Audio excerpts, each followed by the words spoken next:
My name is Anya Crilly from the HR Elephant based in Newry here in Northern Ireland. I'm delighted to be co-hosting the session this evening with Adrian Markey. We're going to be discussing all things advice and employment in terms of the epidemic with COVID-19, and we'll be looking at guidance for both employers and employees. Adrian, if you just want to introduce yourself there as well.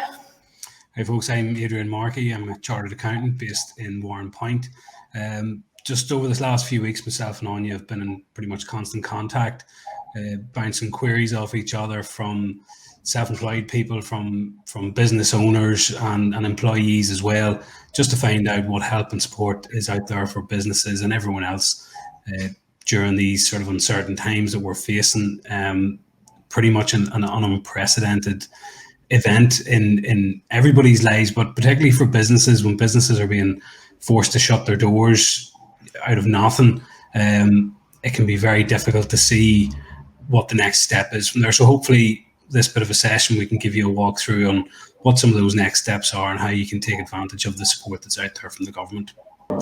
Yeah, so for the most part, in terms of what I've been dealing with, certainly it's self-employed people, it's employers and employees, and then businesses in general. There are certain packages of support out there for business in general. We'll maybe talk about the self-employed first, because they were left to the last by the Chancellor. We maybe put them in first. So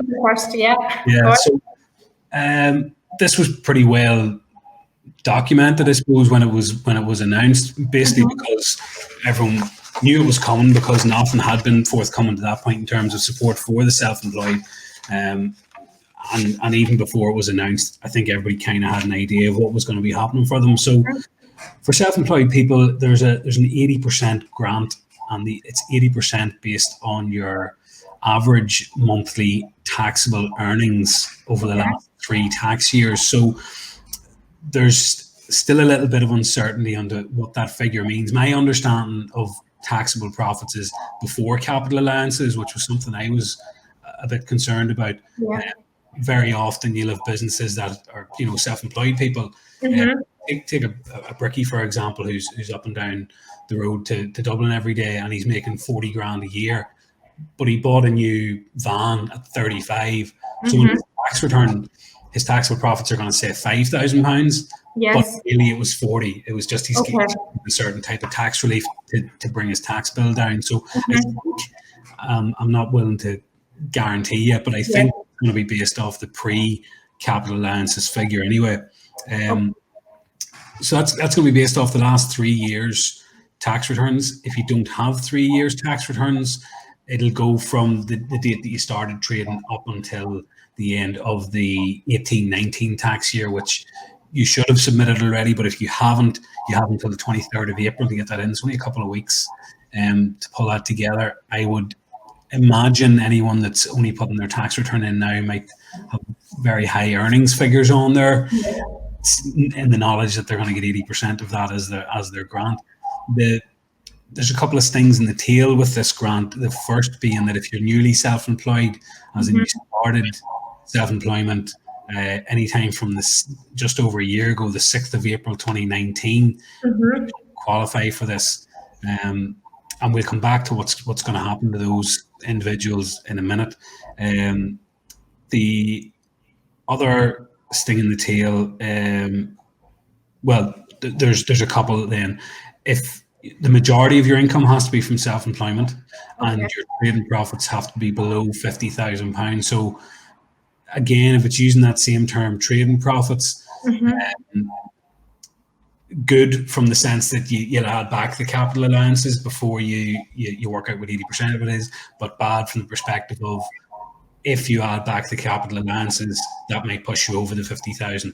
But I think for most people, I think what's median earnings in Northern Ireland is probably in around the £23,000 mark. So I think a lot of self-employed people are going to be thereabouts and are going to qualify for this. Okay.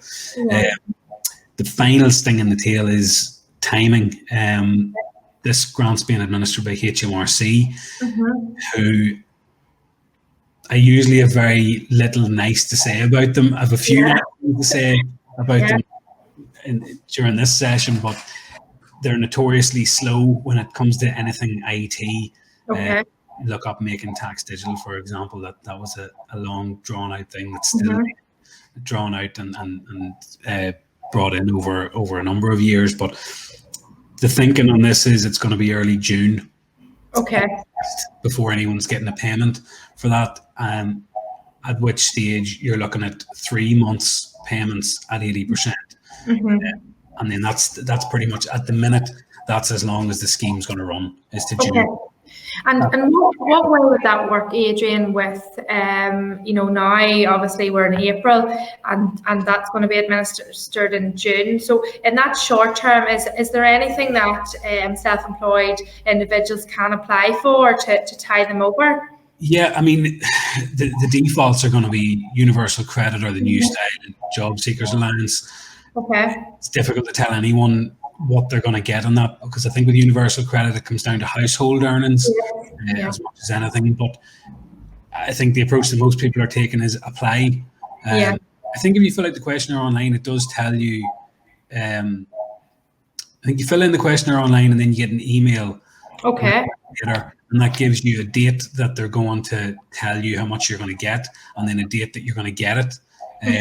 In between all that, I think there's 1 or 2 phone interviews that you have to do. It used to be that you would go into the job centre and bring in all your documentation and ID and that, but they're focusing on that obviously at the minute. Okay. Aside from that, depending on the type of trade and the size of it, it might be worth at least looking at some forms of finance. The main one that is being talked about is the business interruption loan scheme. Yes. It's being talked about for a few different reasons, some good and some bad. Yeah, good from the point of view that there's a loan fund there being administered by the British Business Bank, which will see loans. Your high street bank should be able to give a business loan at what is effectively 0% interest for 12 months. Okay. The criticism of the scheme, though, is that the banks aren't really playing, not that they're not playing ball with this, but look, you have to go through the same assessment criteria as if you're just going for any other loan. Yes. But additionally, some of the banks are guiding people towards other products, which are obviously going to be more in the favour of the bank. Yes. Some banks, none of the big 4 now, but some of the banks are looking for personal guarantees and security and different things like that, depending on your circumstances. The government's underwriting the loans and providing sort of 80% guarantees on them. So that's something. The other thing as well, and I talked about this last week, actually, we done another session like this on you.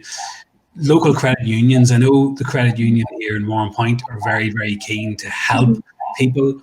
And I say that very purposefully because I spoke to the branch manager, and it was quite refreshing to hear someone who's a manager of what's in effect kind of like a bank to help rather than to sell a product. Yes. Very much, and especially if you're self-employed, and especially if you have a relationship with a credit union or a bank and you need that bit of short-term finance to get you through, they're the people to talk to. You'll get a lot further talking to people than filling out forms online and ringing help. Yeah, no, 100%. I definitely agree. And tell me, in terms of, a husband and wife, or, 2 people living together, is there a cap in terms of if they're both self-employed? Does that 50,000 then apply to both people? Are they both able to claim from that scheme, or? No, it's totally. Is this now? You cut off a bit there when you were speaking. Was this a husband and wife situation or a partnership? Yeah, so in terms of, husband and wife, or, any type of civil partnership where, mother and father are living in the house together, are they still both able to claim for that scheme with the threshold? They'll still apply, and those thresholds will apply to each individually, yeah. Okay, brilliant, no problem. So it's something, it is, I mean, this was talked about at the time it was announced, it is a very difficult set of people to provide support to in a fair and equitable way, just because there's so many variations. Yes. Even I think we probably all know somebody that is a full-time shop assistant but a farmer on the weekends, or is flogging stuff on eBay or as a sideline. So that's where they had to sort of bring in the thing to say the majority of your income from self-employment, otherwise what you'd essentially have is lots and lots of micro claims that go down the process and make it difficult for those that really need it, that were dependent on that self-employment income to get it, Okay, so essentially those self-employed individuals now do have an extra window that has been granted to them to get their assessment in for last year as such? Yes. Okay. So the 18-19 tax year, which should have been filed 31st of January, but as is the way with, there's always stragglers. Yes. Like myself. Okay, that's great. Thank you very much. So, and then on that as well, you don't have to do anything. It's HMRC. It's a strange wording actually. HMRC are going to contact people who are eligible and invite them to apply.